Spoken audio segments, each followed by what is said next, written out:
Welcome back. स्वागत है फिर से आपका। ये मत कहना कि स्वागत नहीं करोगे हमारा। तो अगर आपने प्रेजेंट इंडेफिनिट का फर्स्ट पार्ट नहीं पढ़ा है तो ये पढ़ने से आपको कोई मतलब नहीं है, ठीक है, क्योंकि ये समझ में नहीं आएगा। दूसरा चीज़, प्रेजेंट इंडेफिनिट हमने जो वहाँ ख़त्म किया था वो इंट्रोगेटिव सेंटेंस से ख़त्म किया था और शुरू भी इंट्रोगेटिव सेंटेंस से ही करेंगे, लेकिन इसको थोड़ा सा समझ लेते हैं तो इंट्रोगेटिव सेंटेंस देख लेते हैं। प्रेजेंट इंडेफिनिट में अगर सेकेंड पार्ट आप पढ़ेंगे तभी आप लोगों से अलग रहेंगे, नहीं तो आप उतना ही जानेंगे जितना और लोग जानते हैं। अगर आपको कंपटीशन में बैठना है, परीक्षा क्वालिफाई करना है, लोगों के बीच कुछ करके दिखाना है, कुछ बन के दिखाना है, तो आपको प्रेजेंट इंडेफिनिट का सेकेंड पार्ट पढ़ना ही होगा। अब देखिए, प्रेजेंट इंडेफिनिट का एक ऐसा सेंटेंस आता है जो बोला तो बिल्कुल फ्यूचर में जाता है, लिखा तो बिल्कुल फ्यूचर में जाता है, लेकिन उसे लिखा और ट्रांसलेशन किया जाता है प्रेजेंट इंडेफिनिट में। दो शर्तें हैं। पहला शर्त ये है कि उसमें टाइम एक्सप्रेसिंग एडवर्ब आना चाहिए, यानी कि टुमारो हुआ, द नेक्स्ट डे हुआ, द नेक्स्ट मंथ हुआ, द नेक्स्ट ईयर हुआ, इन जनवरी हुआ, ऑन मंडे हुआ, ऑन संडे हुआ, मतलब टाइम एक्सप्रेसिंग एडवर्ब जो फ्यूचर में होने वाले हैं ये आना चाहिए। और दूसरा, वो लिखा हुआ हो फ्यूचर में, फिर भी हम उसको प्रेजेंट इंडेफिनिट में ट्रांसलेशन करते हैं। जैसे हमने यहाँ नियम लिख दिया है, आप इसको देख लीजिए। यहाँ भी हमने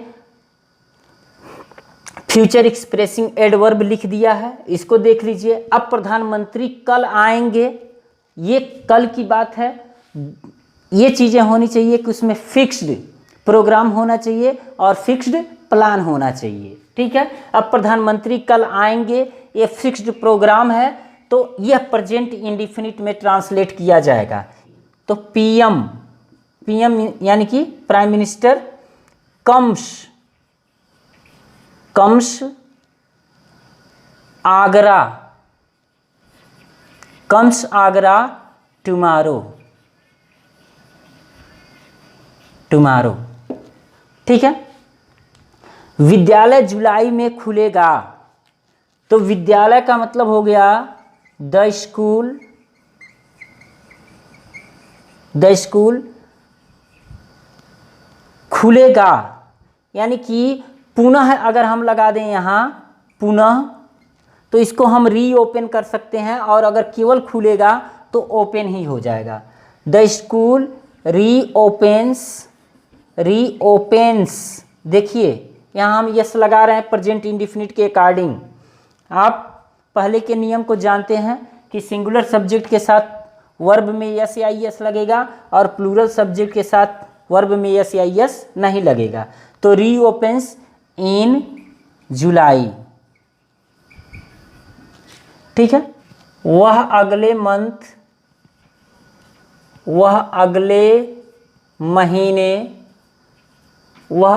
महीने गोरखपुर जाएगा।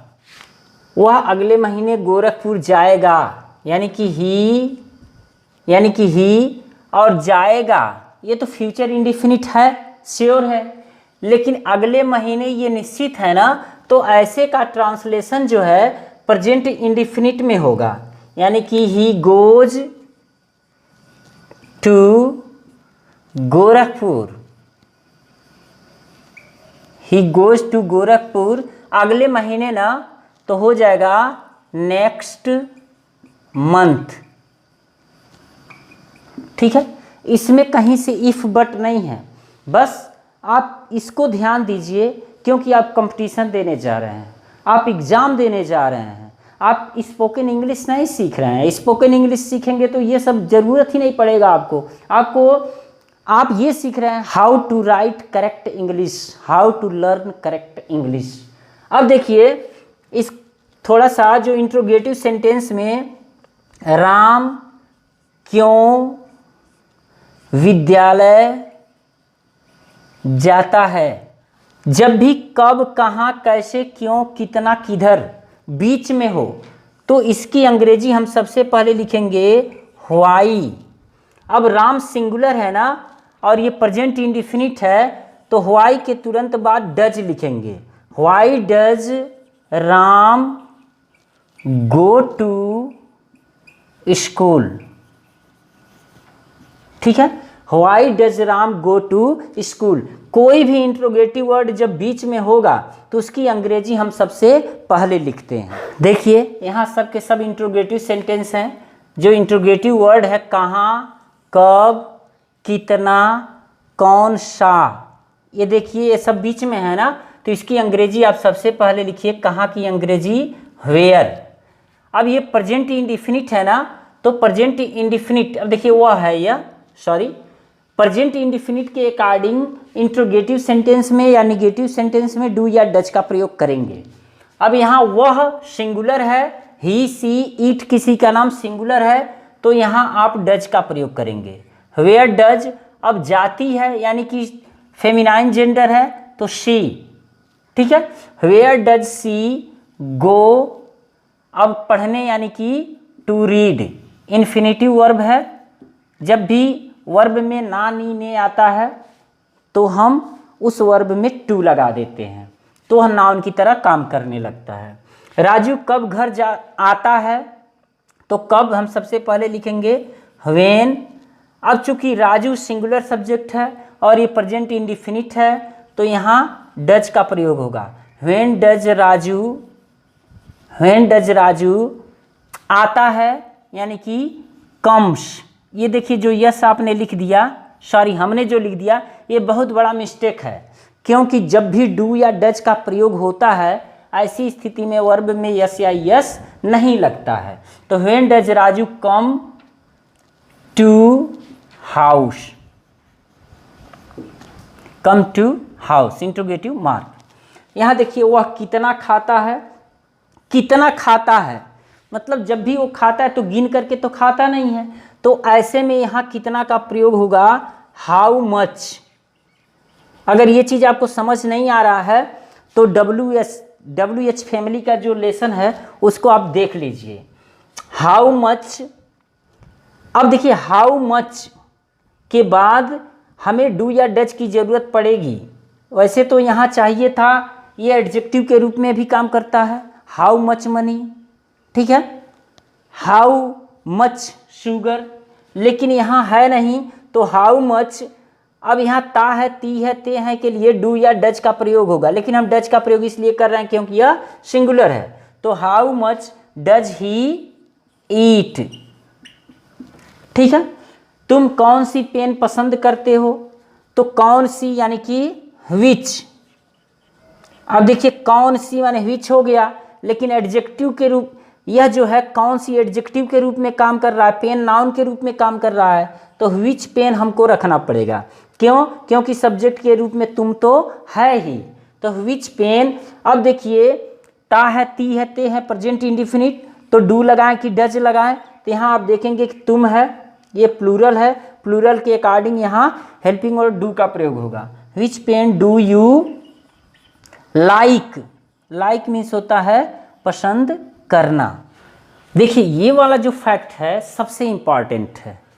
अगर ये आपको आ रहा है तब तो ठीक है, अगर नहीं आ रहा है और आप कंपटीशन देने जा रहे हैं, एग्जाम है आपका, तो इसको बहुत ध्यान से जान लीजिए। यदि सबऑर्डिनेट क्लाज और प्रिंसिपल क्लाज ये समझ में नहीं आ रहा तो एक वीडियो प्रिंसिपल क्लाज का बना हुआ उसको देख लीजिए। सबऑर्डिनेट क्लाज का सेंटेंस यदि conjunction if, when, before, after, till, until, unless, as soon as long as, in case से जुड़ा हुआ है तो वह सेंटेंस प्रेजेंट इंडिफिनिट में होगा। भले उसके बोलने पर फ्यूचर इंडिफिनिट आए लेकिन वो प्रेजेंट इंडिफिनिट में होगा। और जो प्रिंसिपल क्लाज होगा यानी कि दूसरा सेंटेंस होगा वह फ्यूचर इंडिफिनिट में होगा। मतलब यहाँ देखिए यदि तुम तेज दौड़ोगे तो रेस जीत जाओगे, यदि तुम तेज दौड़ोगे तो रेस जीत जाओगे। यहाँ दौड़ोगे, यहाँ जीत जाओगे, दोनों फ्यूचर में है। लेकिन कंडीशनल सेंटेंस क्या कहता है, ये कंडीशनल सेंटेंस है प्रेजेंट इंडिफिनिट का। कंडीशनल सेंटेंस ये कहता है कि यदि यानी कि इफ इफ से जुड़ा हुआ कोई सेंटेंस है तो वो प्रेजेंट इंडिफिनिट में होगा, और दूसरा जो प्रिंसिपल क्लॉज होगा वह फ्यूचर इंडिफिनिट में होगा। तो यदि से जुड़ा हुआ है ना, यदि तुम तेज दौड़ोगे तो ये भले फ्यूचर इंडिफिनिट में आ रहा है लेकिन बनेगा प्रेजेंट इंडिफिनिट में। इफ यू रन, यस नहीं लगा सकते क्योंकि प्रेजेंट इंडिफिनिट तो है लेकिन यहाँ सब्जेक्ट जो है वो प्लूरल है। तो इफ यू रन, यदि तुम दौड़ोगे, अब तेज का हो जाएगा fast. If you run fast, तो का अंग्रेजी होता है कामा। रेस जीत जाओगे, कौन जीत जाओगे? तुम ही ना, तो यू विल विन, विन माने होता है जीतना, विन द रेस। अब यहां जो ट्रेजेडी है वो समझिए कि जो इफ से जुड़ा हुआ रहेगा वो प्रेजेंट इंडिफिनिट में रहेगा, और जो स्वतंत्र होगा किसी कंजक्शन से जुड़ा नहीं रहेगा वो फ्यूचर इंडिफिनिट में होगा। ठीक है, ये प्रेजेंट इंडिफिनिट में और ये फ्यूचर इंडिफिनिट में। जब तुम आओगे तो मैं पढ़ाऊंगा, जब यानी कि व्हेन यू, अब देखिए यहाँ व्हेन जो है एक कंजक्शन के रूप में यूज हो रहा है, तो व्हेन यू कम, जब तुम आओगे, इसका अर्थ तो यही होगा लेकिन हम लिखेंगे प्रेजेंट इंडिफिनिट में। तो का अंग्रेजी हो जाएगा कामा। मैं पढ़ाऊंगा यानी कि आई शैल टीच, आई शैल टीच। ठीक है, यदि वह कठिन परिश्रम नहीं करेगा तो वह पास नहीं होगा। यदि वह कठिन परिश्रम नहीं करेगा, यदि यानी कि आप अनलेस भी यूज कर सकते हैं, चूंकि निगेटिव है, ये भी निगेटिव है तो आप अनलेस यूज कर सकते हैं। अनलेस, अब चूंकि अनलेस लग गया ना तो वह कठिन परिश्रम नहीं करेगा यानी कि प्रेजेंट इंडिफिनिट में हो जाएगा। Unless he works hard. अब यहाँ और ध्यान देने वाली बात है कि अनलेस के साथ जो सेंटेंस होता है वह अफर्मेटिव बनाया जाता है लेकिन उसका अर्थ निगेटिव ही होता है। अनलेस ही वर्क्स हार्ड और फिर कामा दे देंगे तो वह पास नहीं होगा यानी कि he will not pass, he will not pass. इन दोनों सेंटेंसों को देखिए।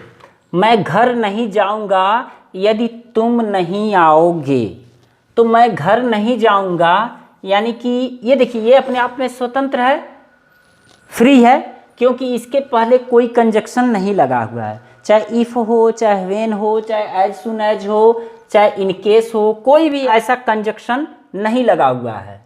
तो मैं घर जाऊंगा यानी कि आई शैल गो टू हाउस, मैं घर जाऊंगा, आई शैल गो टू हाउस।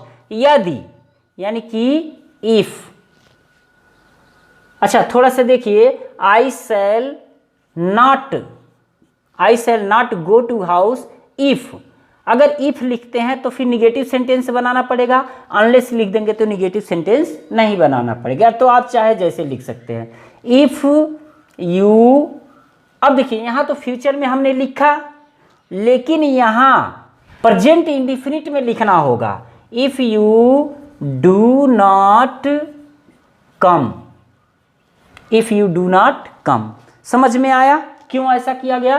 क्योंकि यह जो कंजक्शन है यह सबऑर्डिनेटिंग कंजक्शन है, तो यह सबऑर्डिनेट क्लॉज हो जा रहा है, और जब सबऑर्डिनेट क्लॉज हो जाएगा तो जो फ्री सेंटेंस रहेगा वो फ्यूचर इंडिफिनिट में, और जो कंजक्शन से जुड़ा रहेगा वह प्रेजेंट इंडिफिनिट में यूज किया जाएगा। पिताजी बाजार जाएंगे जब वर्षा रुकेगी, तो पिताजी बाजार जाएंगे, देखिए दोनों फ्यूचर में है लेकिन जो कंजक्शन से जुड़ा हुआ है उसको प्रेजेंट इंडिफिनिट में, और जो फ्री है उसको फ्यूचर इंडिफिनिट में बनाएंगे। तो father will go to market, father will go to market जब यानी कि व्हेन इट स्टॉप्स, ध्यान दीजिएगा प्रेजेंट इंडेफिनिट में, व्हेन इट स्टॉप्स रेन। समझ में आया? देखिए दूसरा, आंखों देखा हाल का प्रसारण, चाहे वो क्रिकेट का हो, चाहे नाटक का हो, चाहे फिल्म की स्टोरी हो, या कोई भी कार्यक्रम हो, अगर ऐसा आप बोल रहे हैं उसे कमेंट्री के रूप में रेडियो पर या टेलीविज़न पर, आप कोई भी बोल रहा है तो ऐसे में वह प्रेजेंट इंडेफिनिट में ही बोलेगा, भले आपको समझना होगा दूसरी भाषा में। जैसे देखिए मैंने कमेंट्री लिखने का प्रयास किया है, विराट कोहली गेंद के पीछे दौड़ रहे हैं और गेंद को पकड़ने का प्रयास कर रहे हैं, फिर गेंद को स्टंप पर मार रहे हैं, तो ऐसा बोलते हैं, लेकिन वो कंटिन्यूअस में बोलते हैं, और जो हम ट्रांसलेशन बनाएंगे उसको इंडेफिनिट में बनाएंगे, यानी कि प्रेजेंट इंडेफिनिट में। देखिए विराट गेंद के पीछे दौड़ते हुए गेंद पकड़ रहा है, यानी कि Virat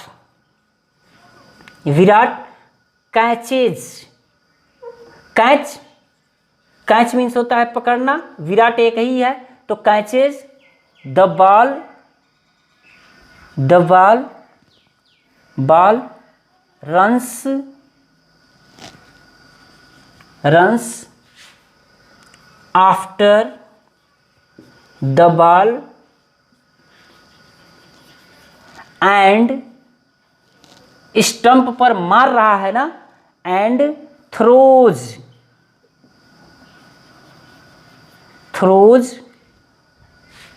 on the stump.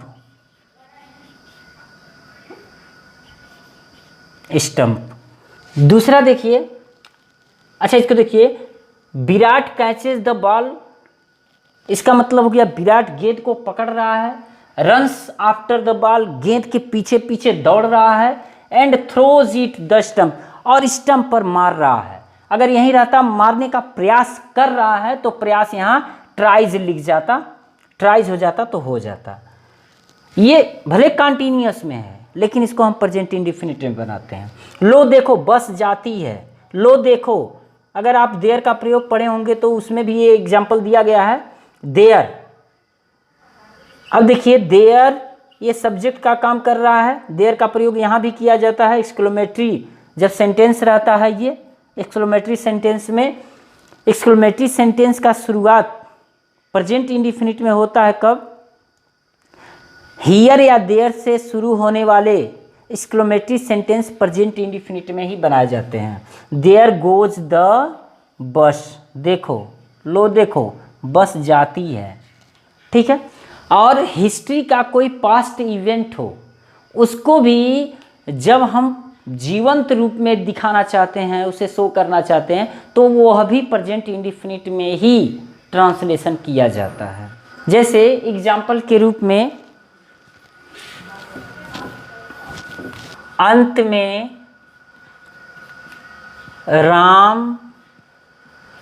Ravan को मार देते हैं, तो हो जाएगा एट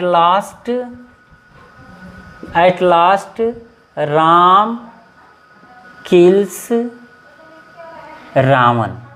दैट इज क्लियर। दोनों पार्ट आपने पढ़ लिया प्रेजेंट इंडेफिनिट का, तो प्रेजेंट इंडेफिनिट में आप कोई भी शंका नहीं रह गया, बिल्कुल आप परफेक्ट हैं प्रेजेंट इंडेफिनिट में। अगर कोई भी दिक्कत है, आपको कोई भी लगता है सेंटेंस समझ में नहीं आया, कोई भी पार्ट आपको समझ में नहीं आया, तो आप मुझे कमेंट बॉक्स में ज़रूर लिखें, मैं उसका रिप्लाई निश्चित रूप से करूँगा। Thank you very much. मिलते हैं नेक्स्ट वीडियो में प्रेजेंट कंटिन्यूअस के साथ।